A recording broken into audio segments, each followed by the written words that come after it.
The thing about these cults and stuff like that, sometimes they'll be like, if you leave, you'll never get back, and da da da da. And one of the things that I think people, as you see people who were in the documentaries did, they had to unthink. They had to come from under that heaviness and realize what will happen to me if I leave. These people can't do anything to me because they're just human, just like I am. Now, the crazy thing is the two women in the other two documentaries, they met their demise.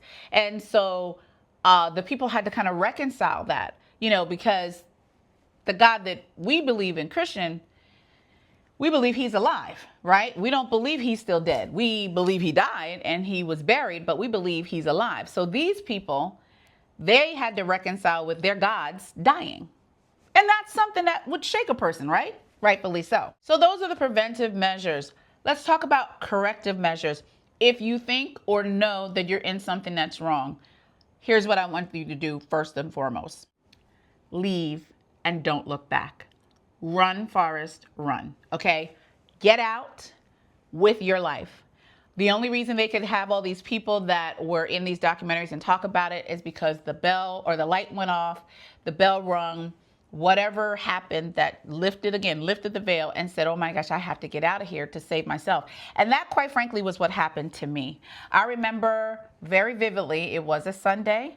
I was in church, and this is after months and months of things happening to me that I knew was wrong. My upbringing told me, everything in me was saying these are not right, but I was still under the influence. Just like you could be drunk and all that stuff like that, I was under the influence.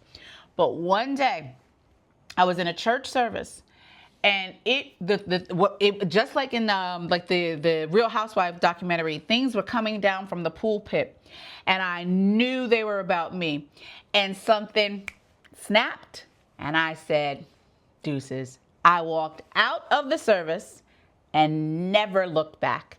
I said, I will never again. Cried, I'm sure, on my way home, left everything I knew, left family members. I was like, I'll never be there again. That's it. It's over. But the bell had to go off. The light bulb had to go off. Everything had to happen exactly how it happened for me to leave. All leading up to that, I knew things were wrong, but it didn't. It wasn't until the snap. And let me say this, thanks be to God, I never left the Lord. I took my time getting back into something, but what I went into, when I went back into it, it was healing and it was everything it needed to be. And let's be also honest there. I had some issues there, but it wasn't cult.